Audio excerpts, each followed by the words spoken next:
The Nubian desert had been crossed, and I was camping in the grounds of the Meru ruins north of Khartoum in Sudan. I felt quietly pleased that I got this far on my bike.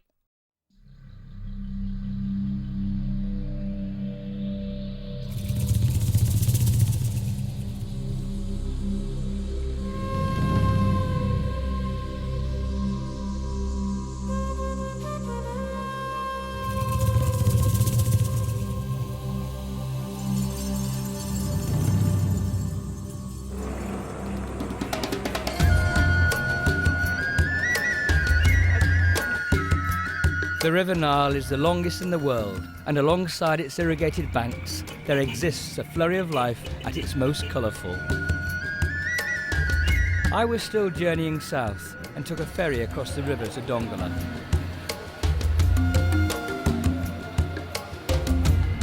I love being on the move. That is when I'm at my happiest.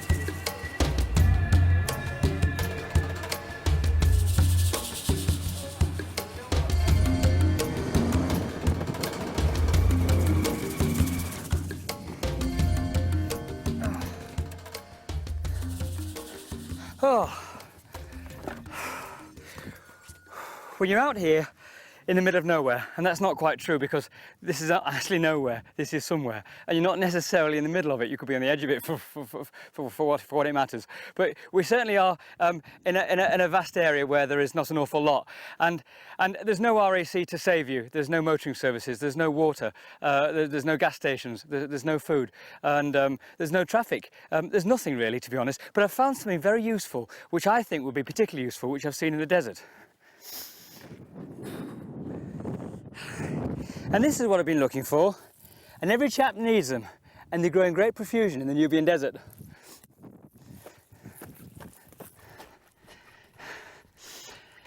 I don't know what they are, they're a plant of some description, but I know what they look like, and they're bigger than mine.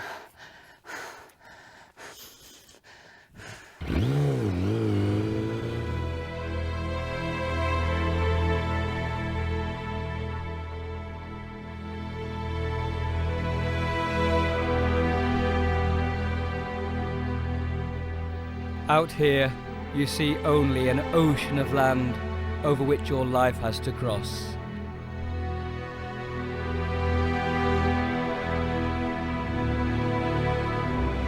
This wilderness is biblical in its appearance.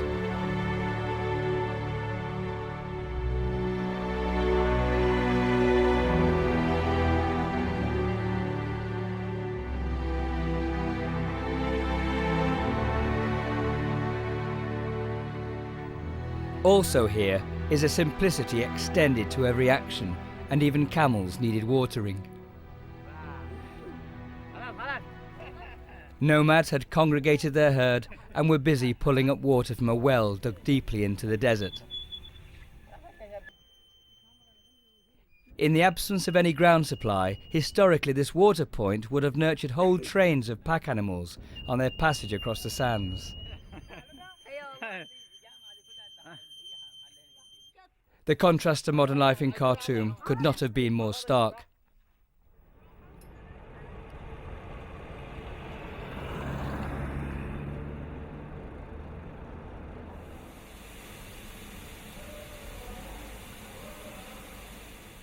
We at the moment have one of the largest flour mills in Sudan, and which produces about 1,200,000 tons of wheat, which is totally imported from Australia. And we have, in the last couple of years, have put plans in process to produce this wheat locally. The level of quality control is as high here as anywhere in the world. Our company plan is to plant 1 million acres of wheat, which should make Sudan self-sufficient in wheat production.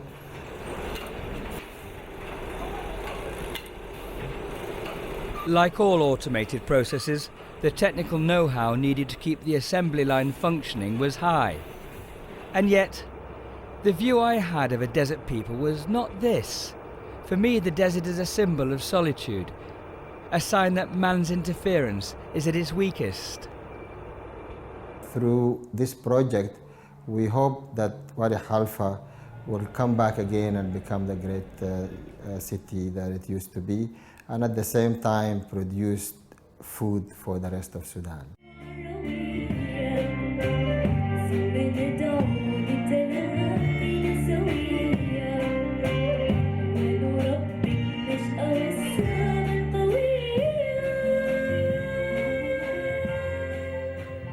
The journey had taken me to Khartoum and further south, east of Wad Madani and across the Ethiopian border, where I strayed off track to visit a local school.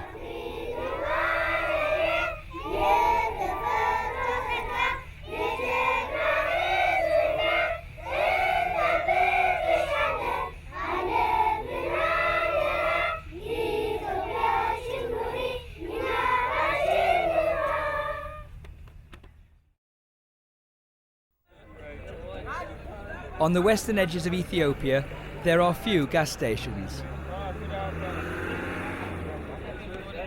Mostly you fill up from villages on the way.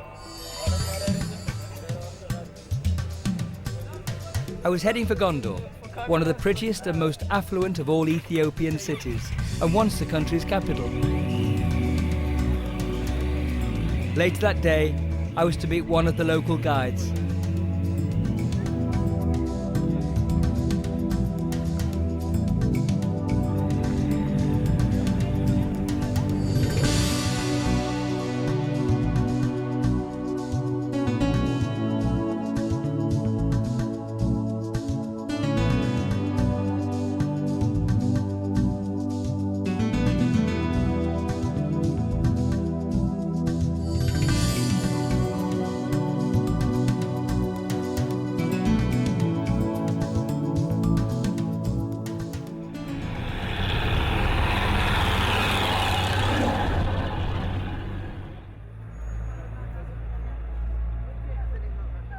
What about the Italian cafes? Well, there's only Italian restaurant, Tuscany, over there. And they have very nice food, pretty posh. But, you know, people like us cannot go there and try it. I've never been there. You know, we have this idea of Ethiopia being, you know, a country full of famine and warlords. That's not the case? No, that's not. It's just that people say this is like, maybe in overseas on news they say like, Ethiopia, there's war and stuff like that. But if you come and see it, it's all fine, as you may see it right now. People are working, people are having a good time. They go to school every day, they work, they do anything they want, they can say anything. Democracy is very nice here in Ethiopia. Even though life takes on a normal feeling, there's a lot going on here that a tourist would never know.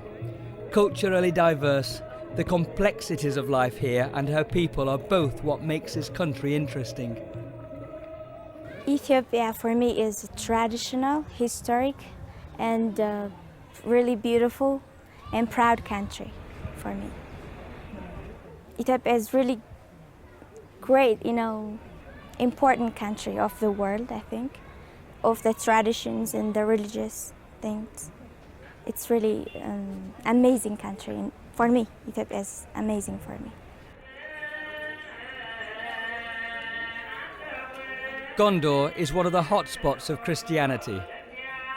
The call to prayer here is as impressive as I have heard anywhere in the world.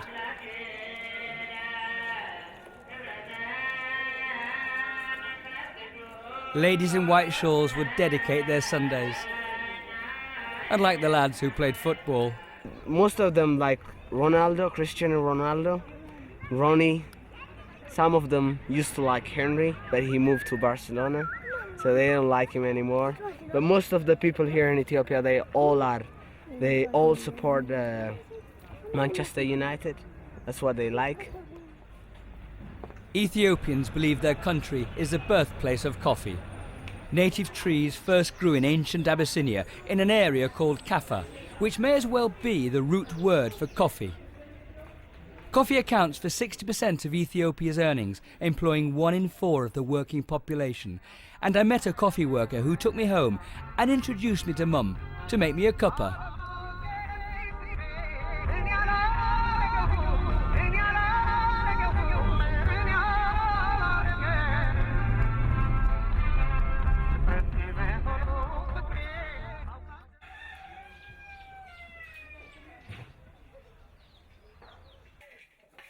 Making coffee was a precious process to local families, and an important one. The simple hospitality I was being shown made me feel very privileged. Oh yeah, thank you, great.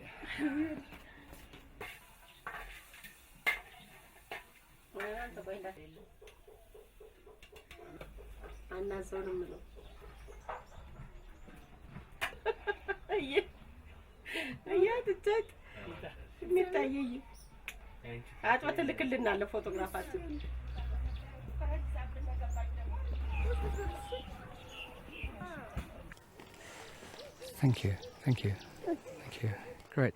So this is the Ethiopian coffee ceremony. Yeah, this is how the way it works.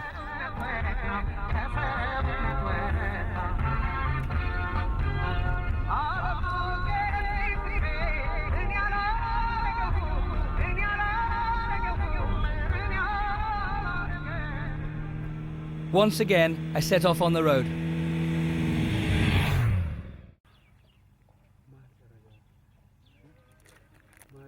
However sweet it was to stay, my job, my purpose was to move on, and never to stay anywhere for long.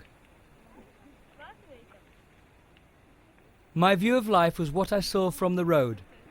The farmers ploughing their land, as they always have, and always probably will. And there were the village elders doing what village elders do. And the kids, as usual, by their thousand. And these lovely kids, every time you stop, the kids run around and come and surround the bike. And they've never seen a video camera before, which is great. And they're very sweet, and they don't throw stones like all the guidebooks say.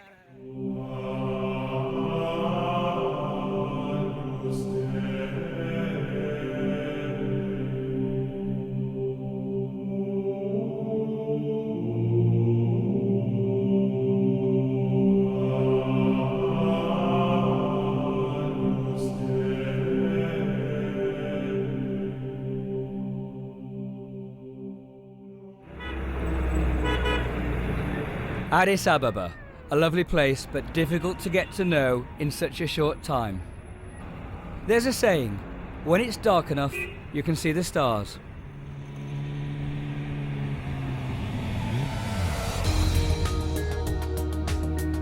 I'm aware that I'm alone and about to enter an area of indeterminate security. They say that chance favours the prepared mind, but it seems to me that in unpredictable situations such as this, you receive the favours of fortune. That in order to discover new lands, you have to lose sight of the shore.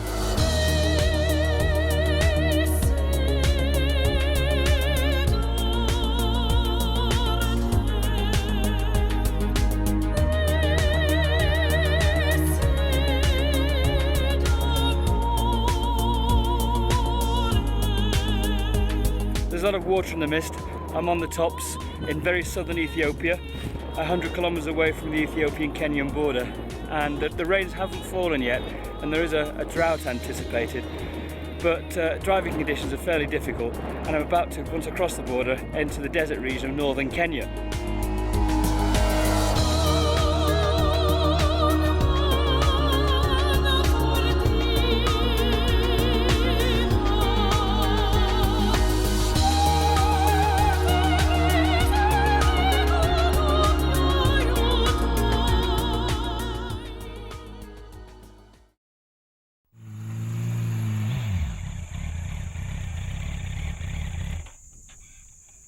Crossing the border from Ethiopia to Kenya was easy.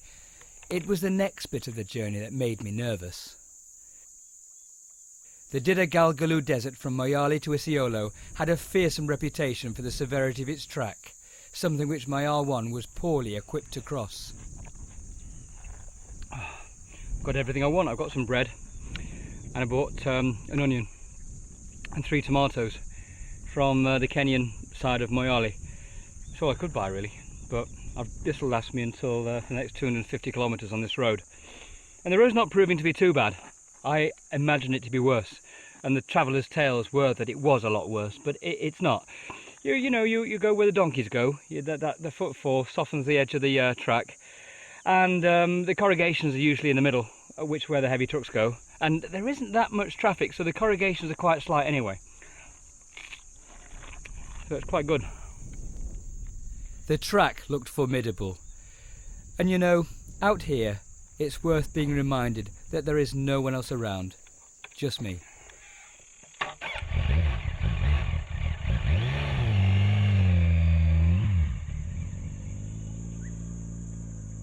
I didn't show it because I don't, but I was nervous and tense.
It's 700 plus kilometers across the desert, with the small trading town of Marsabit at the halfway point.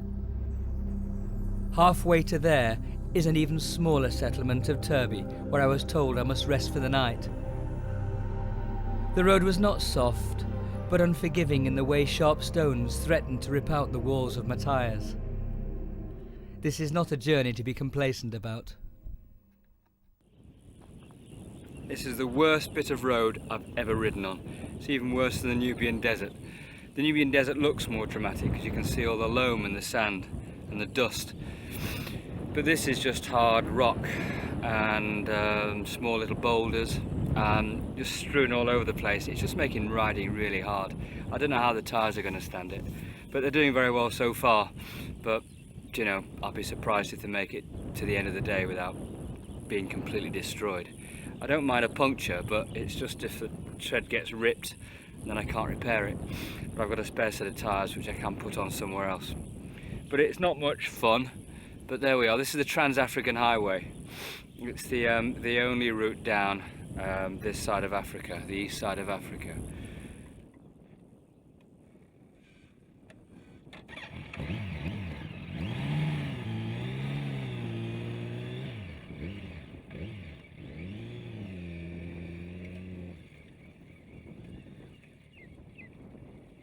I'm in a desert, and it's hot and it's windy, and I'm on this road an hour from Marsabit, and nothing has passed me in 2 days. I've been completely on my own. And this is the kind of road service I'm having to deal with.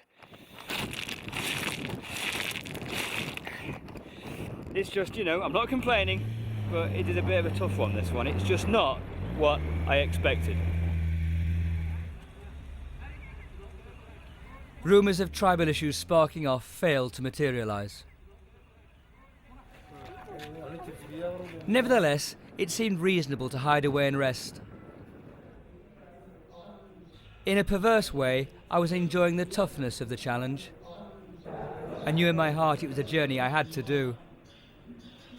Yesterday I crossed the desert region from Mayali to Turbi, a small tiny hamlet where I stayed last night, and then I rode the 230 kilometres from Turbi to here to Marsabit, which is the central part of this northern desert region of Kenya, and it's really quite hard riding. The terrain's difficult, and especially for an R1. Probably be a lot easier with a trials bike or something with a higher wheelbase, perhaps higher clearance. But I've been in poverty now for the last 3 weeks, which is nothing compared to people who are in it all their life. Tourists in tour buses are shielded from all of that. They don't see it at all, really. They see it through their window, possibly. And tourists go to designated tourist areas and see those kind of iconoclastic tourist things. Well, travellers like me, we're on the road. We really do get close to people who've got very, very little. Anyway, tomorrow I'm riding on, carrying on south towards Nairobi for the second half of the desert region. And I've only got one map, which is, the southern part of Africa. And this desert region is called the Kaysuf Desert. Oh, right, so that's where I am.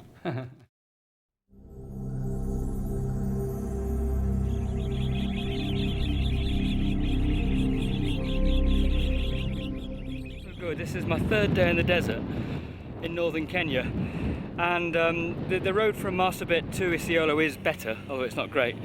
But I'm averaging about 20 to 25 miles an hour. And there's less rocks jutting out of the hard surface, so less chance of splitting the tyres really. But the tyres are doing incredibly well. I just can't believe that tyres can last over such tough terrain.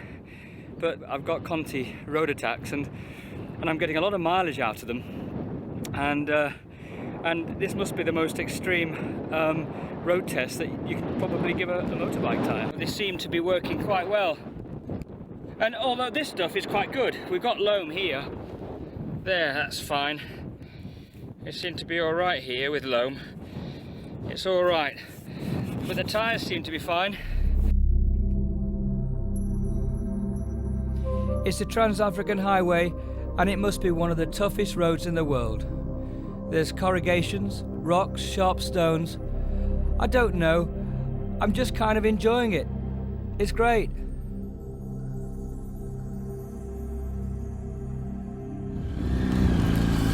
It's just got to be what motorbiking is all about. Oh, these corrugations. The route to here was uncompromising. There is no softness on the Trans-African Highway, nowhere to hide. Settlements of a few huts begun to appear, but so did the wind, which across the plains from Somalia ripped into me. For 3 days I'd seen no traffic until that elusive first truck struggled along the track. Hello, mate. How are you? Very good.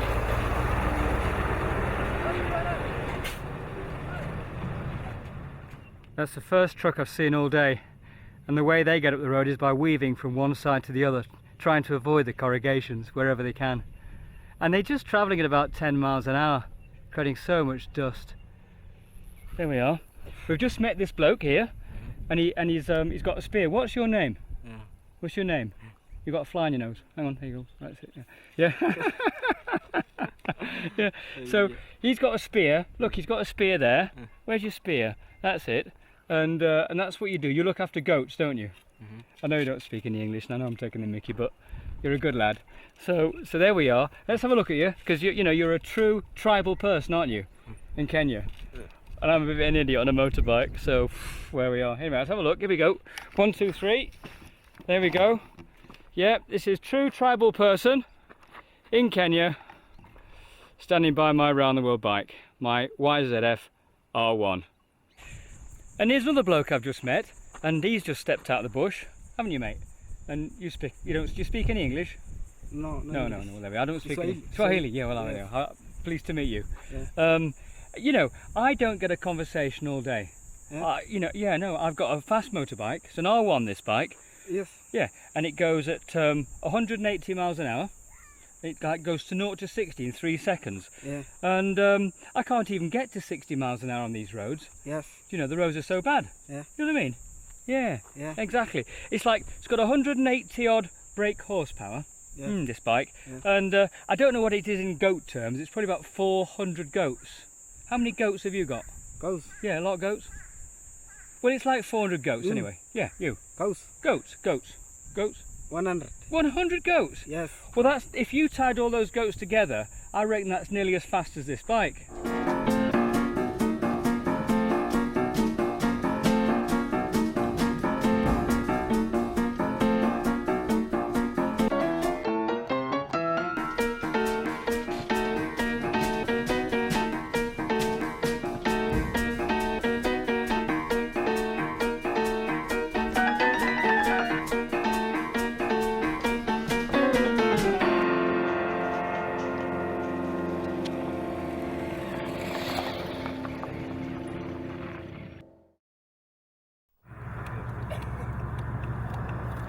The journey had long since left the deserts of Kenya, crossed the Serengeti in Tanzania and traversed Zambia.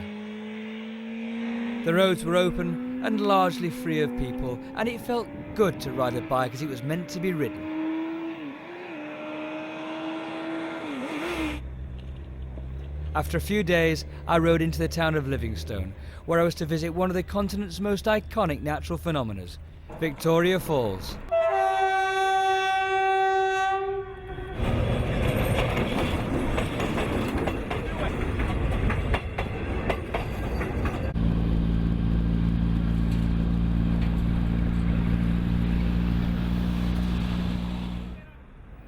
But first, I had to get my chain tightened and have the local boys give it the once-over.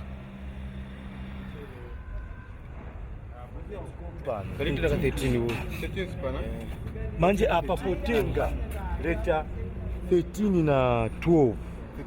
Yes. 13 na 12.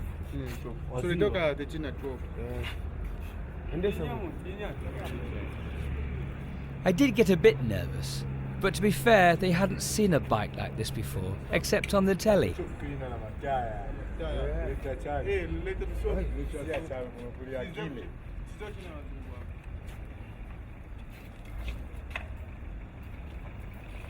So I gave them a hand.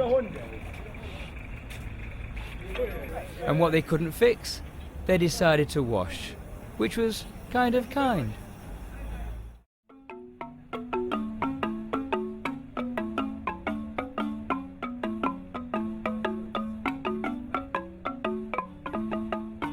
The great thing about biking is that you can go really fast. What's also great is that you can go really slow and have a good look around.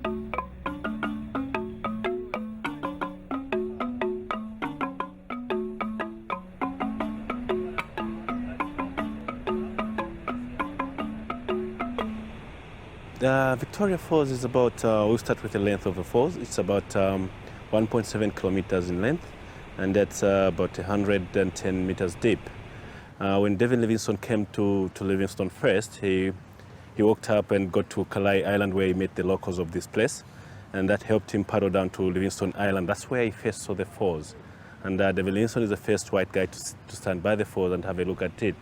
And he's even the one that has put the falls to be on the map, which is now the Victoria Falls, named after the Queen, Queen Victoria.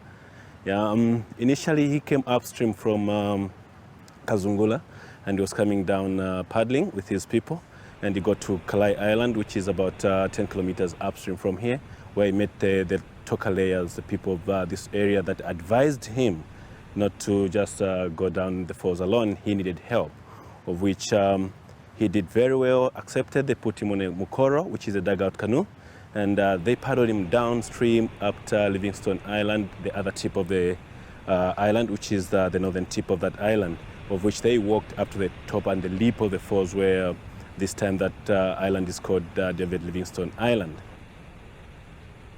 We're talking about, at this full peak, we're talking about 5 million gallons per second, which is a lot of water. But at the lowest peak, I'm not too sure about that, but it comes up to be dry and there's only a trickle. Reasons being, most of the water is channeled to the hydropower station, which is downstream the river. So the Zambian side of the falls basically goes dry to some aspects. Well, it's only people that come here and commit suicide, but we've never had like clients having an accident and fall in the falls. But it's very much possible. As you can see, we don't have barriers to stop people going too close to the falls. We still have people that might slip in and fall in, but history says everyone is very careful about that, and they don't just fall in the falls. I'm in the bush at Victoria Falls, and this is exactly the area where David Livingstone travelled extensively. And let me just emphasise that he walked. He did thousands and thousands of miles by foot. He was the first white person actually to discover Victoria Falls on the River Zambezi, and he would have sent that information back to the Royal Geographical Society, and they of course would have made it known to the rest of the world. But what's inconceivable that all of this happened only 160 years ago.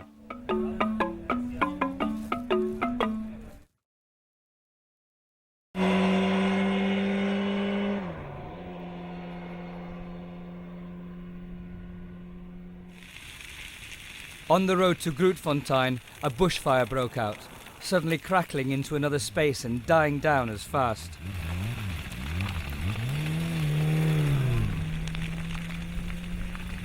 There was still an afternoon and long evening before I would reach this northern town in Namibia. I would be riding at night, dodging the warthogs and the kudu and elephants made invisible by the lack of light.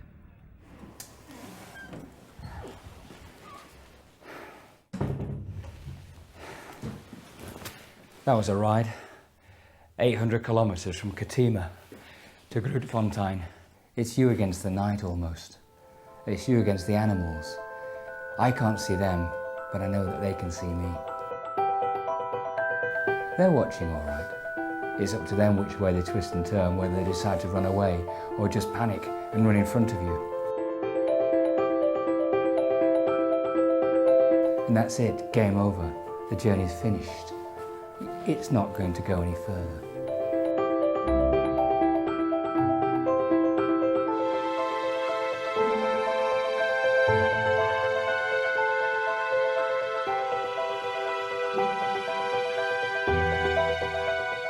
To get it right, with a bit of luck, the journey carries on.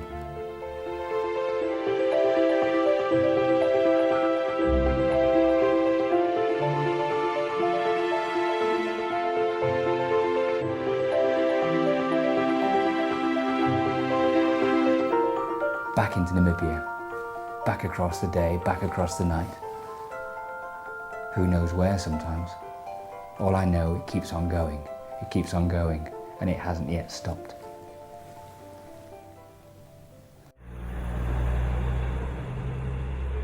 You will get a lot of elephants. There's a lot of elephants roaming around, grazing and between the road and the river. That's a little bit dangerous, especially at nighttime. But during daytime, it's okay because you can see them from far. You will get warthogs, you will get kudus and stuff like that crossing the road. Kudus mostly at nighttime, not so much during daytime. Warthogs, they're grazing alongside the road and just cross the road. They are not scared of cars, vehicles, motorbikes or trucks. They just cross the road when they want to cross the road. Okay, warthog is a very strong and hard animal. It is serious, especially a smaller vehicle or a car, a sedan vehicle or a motorbike. For a motorbike, it's serious because it definitely will take you down. For a small vehicle, it will damage the suspension, especially if you ran over it. But for a truck, it's not that dangerous because it's very, very hard. It's like a piece of stone, you know. It's hard. It is serious, yeah.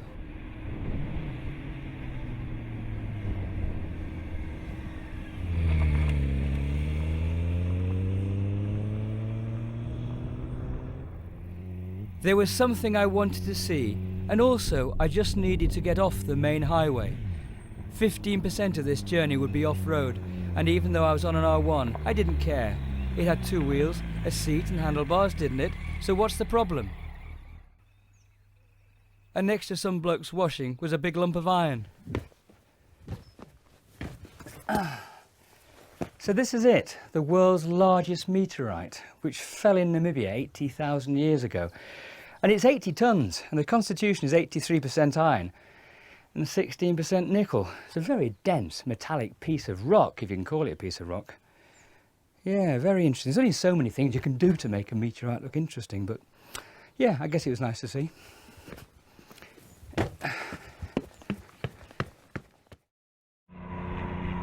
The beautiful road into Windhoek, the capital of Namibia, and one of the most unusual cities in Africa. Coming to Windhoek, I think it's a wonderful city. It has its roots in about 1890.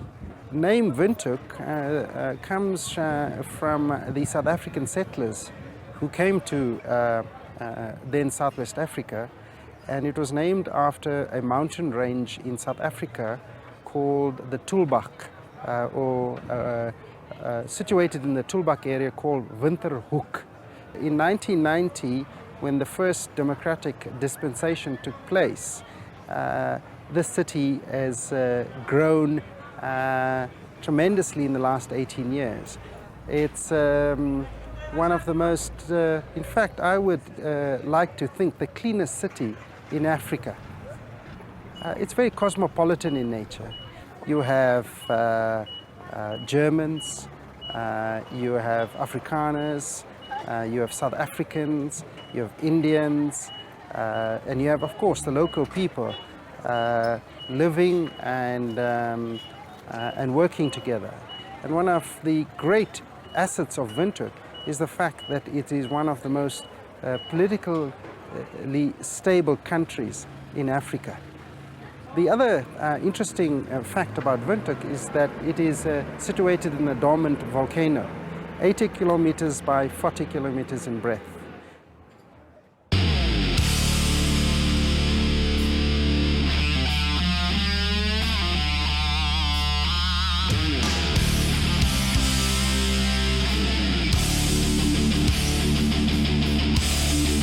The Desert Wolves are the bike club in town, and the sight of so many sports bikes was eye-catching. And especially when you think of Africa needing high-clearance machines with off-road capability, it clearly wasn't the case here.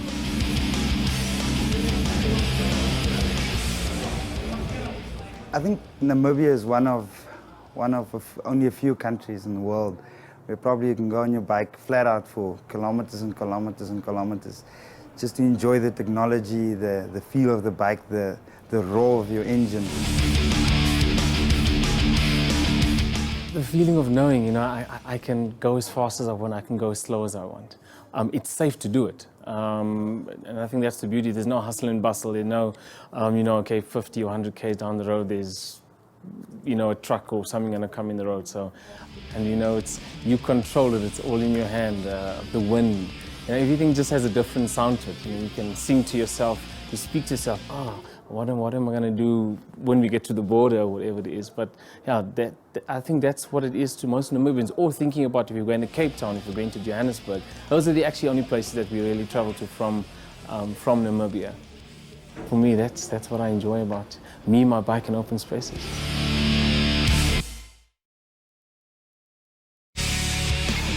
It had been a long haul, but the journey from London to Cape Town had taken just under 6 weeks and covered 6,000 miles. As usual, I planned not to run at night. I'd made arrangements for my bike to have a really good service, and the two top blokes at Linux Yamaha, Fuzzy and Garth, had sorted it out. Here, show everybody there, look, this is Eddie. This is Eddie. Eddie is my mechanic. Eddie's doing the only service between the UK and Australia, aren't you, Eddie? That's right. So describe this air filter now. Well, we normally replace this every 40,000 Ks, and it's only on 20,000, and this is what it looks like. But what we've got here, bit of Sudan. This is definitely some Sahara, Sudan. I think this is Uganda if you came down that way. definitely you've been through some dry terrains, eh? A lot of smelly old Africa in there, I tell you what, anyway. Well, we've got some kind of a Bug. bug. Yeah, that's it. Hoja. That's great. But Eddie, how was the bike performed? Seriously, has it done well? Well, considering the distance that you've traveled, it's 20,000 km. I can show you the spark plug. You don't know much about what this is. Spark plug, I know that. That's the spark plug. Yeah. And you can see the center electrode is supposed to be round, and you can see how it's been chowed away, you know. And this is not. That's why we replaced the spark plugs on 20,000 k's. But it still works. It's still 100% can work, you know. But you're not going to fly an airplane with a spark plug like this. Okay. All the tires you can see it's worn mostly on the center because of you only doing straight line. But there is if you feel here at the back of the tire, there's one patch there, there's another patch there, and then there's the flat. So I don't know if you've gone sideways for 10,000 k's. When in the wind? Yeah, Yeah. of course. It will explain why there's 3 different patches. Yeah, exactly. On the When back there's a tire. strong wind, I tend to ride like that all day. Why? Depending which way I'm going, which way the wind's coming from, yeah? People don't understand Africa. They don't understand what the rhythm or the beat of Africa is about.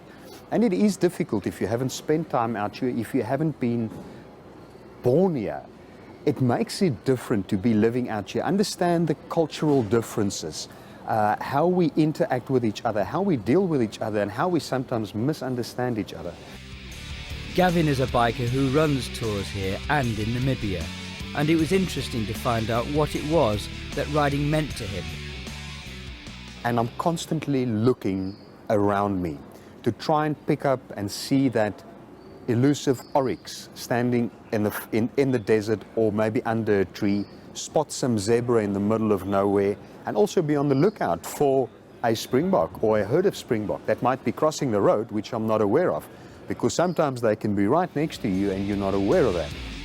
Animals are a big problem in the bush, especially as I do so much riding at night, so I was always up to collect a few bikey tips. So what I do is, as I sit and I ride, I really try and relax, sharpen all of my senses to be focused on the road, but see what's happening around me and try and pick up things which I can discuss. Across town, I went to see James, a friend of a friend who was a social environmentalist, and even if I hadn't the time to be one, I considered it important to advertise the views of someone who was. Since 2001, oil has gone up 400%. Now, if that doesn't tell anybody with a bit of common sense that there's something wrong, that they're not sucking enough of the stuff out of the ground to supply demand, it's not about OPEC playing around with the figures. There's simply not enough of the stuff to lubricate our world global economy. Bikers have consciences, and this man's opinions resonated with me, and yes, as with David Donday later on, it was sometimes difficult to reconcile such a journey with concerns that really matter. Perhaps only by conveying that message was this project given the purpose it needed. Tourists coming to South Africa are wanting to get involved, they're wanting to finance projects. More and more of them are wanting to actually go and spend time out in the field, participating in helping disadvantaged communities. So here we are in like one of the world's fanciest Lamborghini showrooms, and leads off into another car showroom, and surrounded by what I can only describe as car porn. And it's brilliant, but we were, 500 meters away in sub-economic area with a completely different environment. Interesting here for me, there are no people around here. It's desolate. And there we were in the middle of a community with community stuff going on. And which one's the treasure? You've got to wonder. I mean, here we are. I mean, this is a wet dream. I mean, it's unbelievable. But it's desolate. It's lonely, isn't it? The gap between rich and poor is growing. The poverty is growing. We are seeing more and more people go hungry. And on the other hand, you're seeing a smaller group of people having absolutely excessive wealth. This is kind of like a museum, isn't it? Where that was the real world. And these things seldom are part of the real world either. They're enormously expensive and they're used very occasionally or intermittently, except by the most interesting people. But yeah, it's a completely different situation. I mean, let's go through and have a look at the restaurant over there. I found the idea of eating in a car showroom very strange. It connected the necessity of food as in the same space with objects that would take many local people lifetimes to afford. All around the world, people will invariably start digging up their gardens to plant vegetables. And that sounds quite bizarre now, but people are going to have more of a local, community-based way of life, working together, sharing with each other. So yeah, I think the consciousness that's developing now is maybe in preparation for what's going to come. I mean, I want to be part of both. Is it unfair that they've got community and no money? And is it unfair that this has got money and no community? Such a small percentage of the world's citizens are using such a vast amount of its resources. It is pretty much the European extract are living all around the world in terms of the cars they're driving, the consumption of electricity, the consumption of food that is being fed around the world. They're going to live more of a dream aspiring from that to this than the guy who's here who's got nothing to aspire to. Has he got any dreams left? Is life about achieving our dreams or dreaming the dreams and living them? Is it a journey or a goal? And then you look at how the vast majority what a small footprint they're leaving on the planet. People are sensing that things are starting to get completely out of control. It's oil driven, and no combination of alternative energy resources can run what we have been running on oil. David's coffee shop highlighted the way South Africans tend to socialise. As in Ethiopia and many other places I've passed through, the cafe, the coffee house, is part of the necessary cement of social intercourse. Well, coffee is a little bit non-secular in terms of sophistication and social stature. It's kind of a joining concept. You know, the difference in price between cheap coffee and expensive coffee as opposed to cheap wine, expensive wine. Think of the price of a glass of Plonk with a glass of the world's best. The split is extraordinary. But from the cheapest coffee to the most expensive coffee, there's almost nothing, so it's accessible. And if you look at the people working in the space and the people coming into the space, you've got that spectrum split from completely unsophisticated to, my God, I know everything about everything and I've been there and I've done it and the t-shirt's got holes in it already. When you've got a proper cafe society working like this one does and you've got regulars, kind of half the tables know each other and the whole 6 degrees of separation thing starts coming in an incredibly big way. You've got people who are connected by the cafe they go to, and it's just, it's networking in the purest and most free form with absolutely no sense of expectation or reward back from it.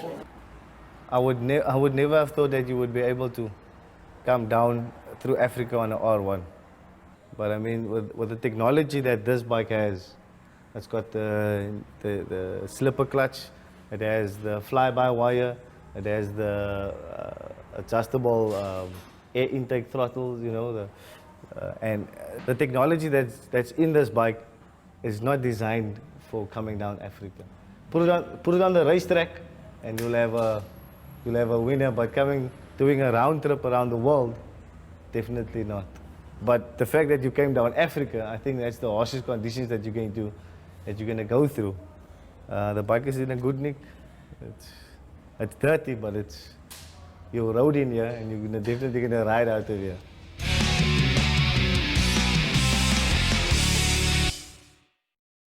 This is Indian driving, unfortunately, at its worst, or at its more commonplace. Unfortunately, you see more of this than you would like to. The poor lads in here would have had a hard time. Let's hope they were all right. Chances are they may well have been. They tend to bounce.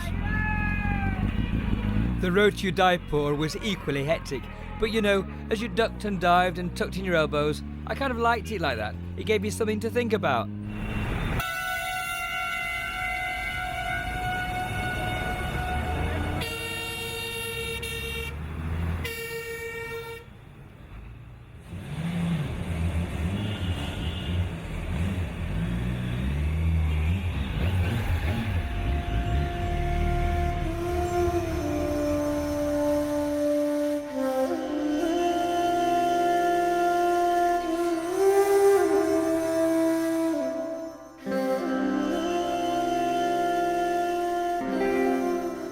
The next day, I went to the Lake Palace to meet the Maharaja's son, the Prince of Rajasthan.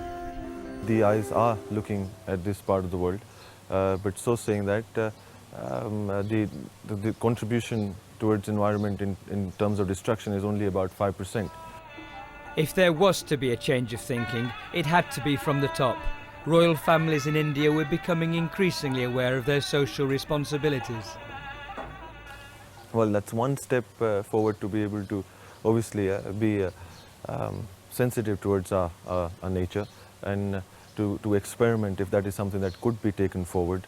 And we do believe once these solar powers come into mass production and when the cost goes down, it is something that is going to be feasible and be able to be used by a common man.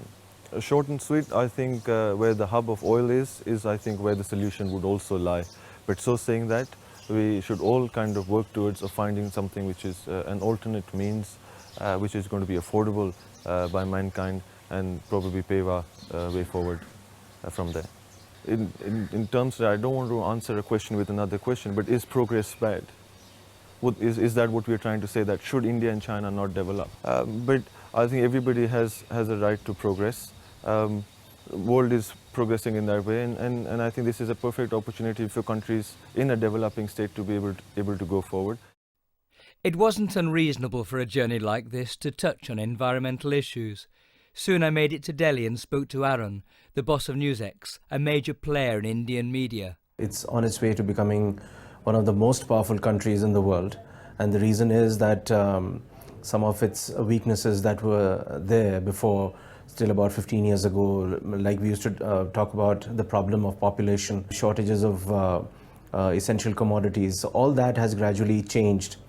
And the burgeoning middle class has really added a lot of power to India. It has given an entire new generation that is well educated, that is literate, that is adding a lot of muscle power, not only to India but to the world. That there is so much chaos around that again you just do not know what to do. And at some level you're happy with that chaos. I mean, it's sort of comforting to us. In many ways, India has very successfully converted its weaknesses into major strengths, and it's just the beginning. I mean, I've lived in England and there were days where it was extremely boring. It was extremely fun on certain days, but on certain days it was extremely boring because you had nobody knocking on your door. Your bell wasn't ringing as often. Your phone wouldn't ring as often. The streets are empty. Currently, India's latent strengths like culture, its literature, its people, its economy, those are huge strengths. If you do the space test, when you're walking on the streets in India, when you're walking on the streets of Hong Kong, and when you're walking on the streets of England, just test that within a walk of a kilometer, how many people will you bump into? In Hong Kong, it's extremely difficult to walk, so you'll walk at a slow, methodical pace. Because there are so many people, the streets are narrow, but it's discipline. So you'll walk at a slow, methodical pace, you won't really bump into people. In England, you just bump into nobody, unless and until the fellow is drunk and he comes running bumping into you. In India, there's a slow pace, but you will bump into everybody. I think it's very exhilarating to be an Indian. I think Indians have become very aware of who they are. I asked my friend who was riding with me, I said, have you looked into the eyes of people as you're driving? And she said, what do you see? I said, I see some, there's hope and they're bright and sparkling. Some there's despair and a sense of sadness. But on the whole, there's a resignation. It's a resigned look.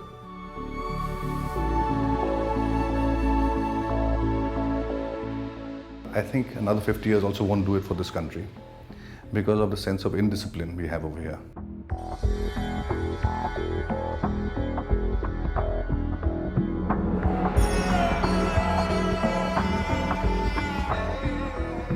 There's a lack of discipline in all aspects of life, whether it is driving,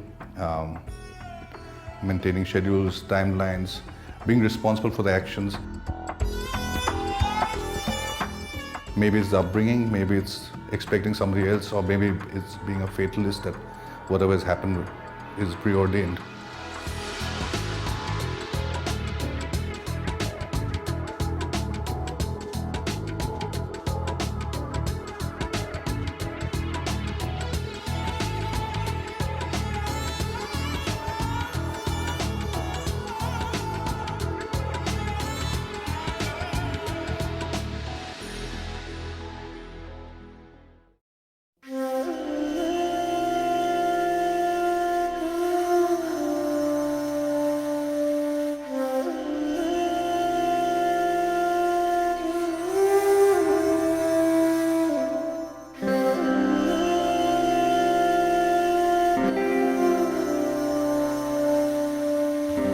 I've just found this little hotel south of Delhi on the way to Agra. I'm back on the road again after a couple of days stopover in the capital city of India. And I'm halfway around the world almost to the day, halfway around in time and in distance. And it's a funny feeling because I'm far away from home, and I've still got an awful long way to go. I don't feel as if I'm, getting nearer to home. I still feel I'm going further away. And there's traffic over there and there's trains over there, and there is a certain amount of real chaos. This concept of this conspiracy of chaos is very evident. It's all around you. You see it in the trucks, you see it in the rickshaw drivers and the motorbikes, the noise, the massive number of people. When people say that this is certainly the most populated country in the world, or maybe second just after China, with over 1 billion people, 1,000 million people. It's so true, and it's evidenced wherever you look. There are always people.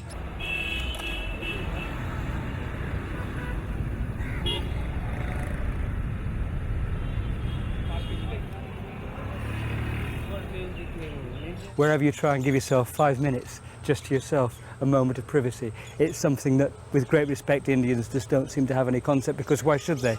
It's something they've never had themselves. But it's great, because it's something like this which makes you feel alive. It's real life, reality, that pricks you into feeling that you're existing. And I think that's very valuable, and something which you just can't put a price on.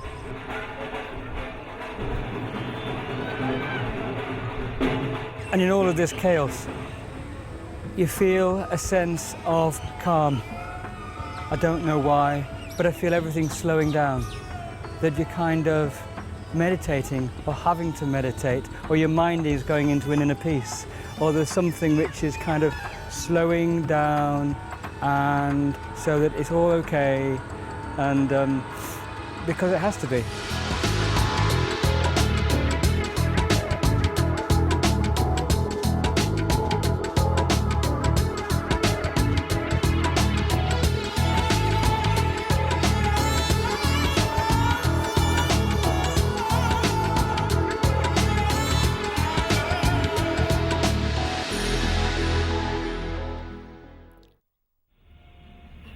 The hotel I was to stay in that night was old, but full of history. Raoul was part of the royal family of Daitya and owned a number of palatial buildings in the area. His father-in-law was the late Maharaja of Daitya, the king in these parts. His family adorned the walls everywhere. And on the other side of town, at the bottom of the hill by his fort, his staff and the guardians of the temple invited me to lunch.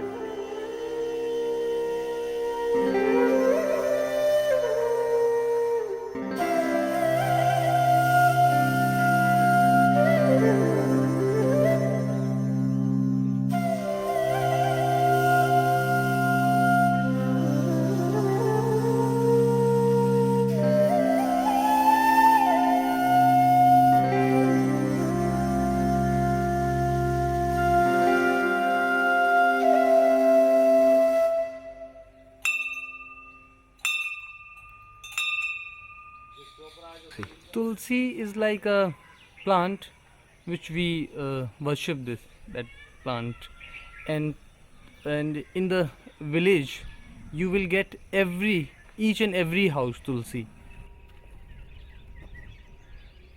Without Tulsi, if there is a house, we ask that this is something very wrong, and we cannot live without Tulsi like that. Raoul's family owned the fort at the top of the hill, his granddad's old hunting lodge, and he now had plans to turn it into a luxury hotel.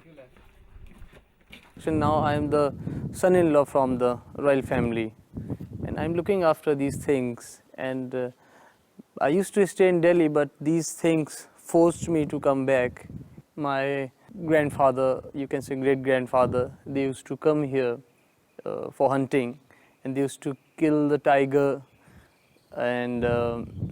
and then they used to stay here in these rooms. The views from the fort were of calm and quietness, uncommon in India. Raoul's ideas were like installation art, not yet functional but worthy ideas. Down below in the real world, the storm was brewing around his family's palace.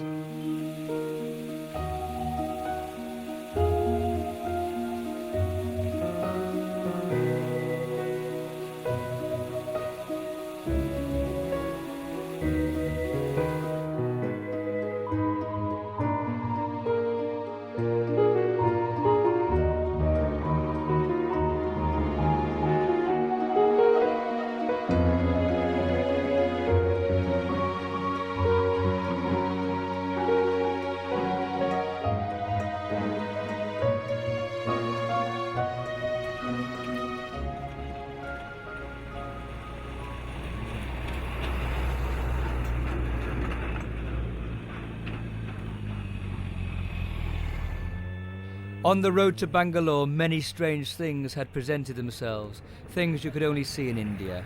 And then I met loyal fans on the outskirts of this fine city, Niranjan and his mates. This is Niranjan, yeah?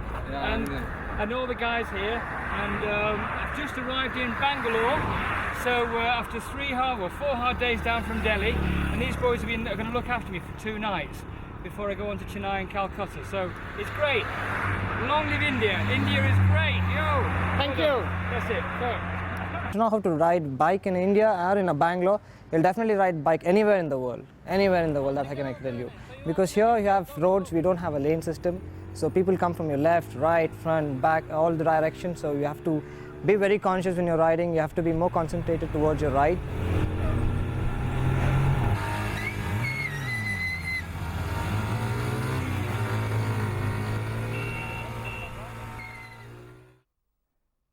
The final leg of my trip up and down India was from Bangalore to Chennai and then up to Calcutta.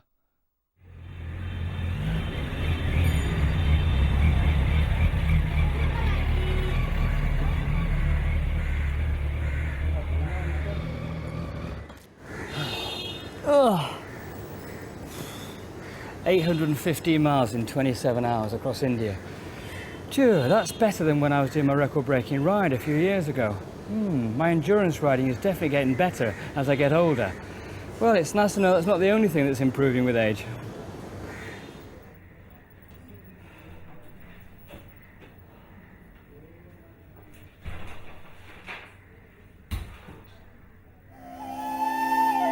I'd stayed in the Fairlawn many times in the past, and Violet and I always had a little chat. And after all these years, she never remembered me. This is nice and cosy. I remember I've been here 8 times to your hotel. You know, I just cannot remember at all. I don't know why, because I do remember a lot of faces. No, I remember you very well. Maybe because I'm getting older.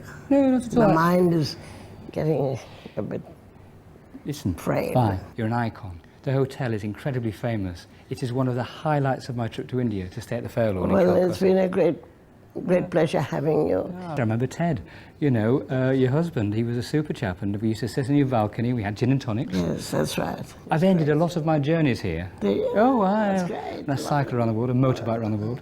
Felicity Kendall grew up here. The whole of Shakespeare was made from here. Wow, what about City of Joy? City of Joy, well, it was filmed here for 3 days. I was supposed to have played opposite Patrick Swayze. I see a lot of memories. We had our wedding here. My daughter had her wedding here. She had her christening here, in this very hall. People all come to me, they all know me, and I welcome them. Because you have globetrotters and round-the-world bikers like me turning up. Oh, I meet a lot of people in vintage cars, cycles, motorbikes like you.